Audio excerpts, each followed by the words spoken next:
Med EcoSarking isoleres taget på ydersiden med en vind- og vandtæt isolerende membran. Fjern tagsten, lægter, undertag og gammel isolering fra taget, indtil du har en bar tagkonstruktion. I bunden af taget, parallelt med tagryggen, fastgøres en bærelægte på spærene. Af samme tykkelse som den valgte Eco-Inerterm alu-isoleringsplade. Fjern federen fra den nederste række plader på forhånd for at optimere forbindelsen til bærelægten. Monter isoleringspladerne med noten opad vandret på bærelægten, fra bunden til toppen og fra venstre mod højre. Mål den resterende afstand ved slutningen af den første række. Sav pladen i den rigtige længde og brug derefter den afsavede del for at starte den næste række fra venstre side. Monter den anden række isoleringsplader. Fær- og notforbindelsen giver samlingerne en høj grad af lufttæthed.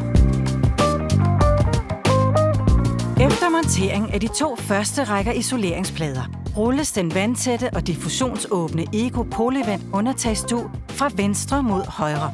Sørg for, at der er rigeligt nederst, så der er forbindelse til tagrenden. Fastgør undertagsdugen og listerne gennem isoleringspladerne til lægterne. Til dette formål anvendes EcoFix-skruer. Se vejledningen på hjemmesiden. Med Sarking Pro-systemet er undertagsdugen allerede fastgjort til isoleringspladen. Sørg for at afslutte isoleringen systematisk, så du får en ensartet isoleringsskærm. Eventuelle utætheder i konstruktionen kan tætnes ved hjælp af EcoPro Fix Gun. Blå polyuretanfoam med øjeblikkelig ekspansion.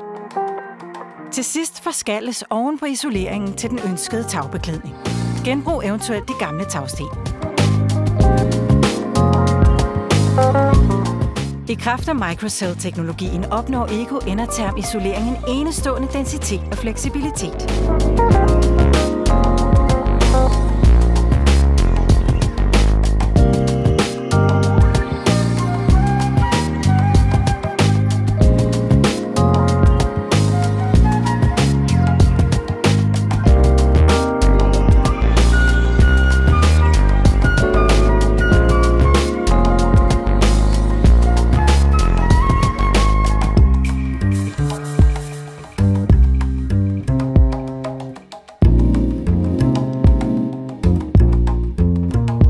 Isoleringsplader er bæredygtige og energieffektive løsninger til tag, kvist, gulv, indendørs og udendørs vægge, hulmur og kælder og til både nybyggeri og renovering.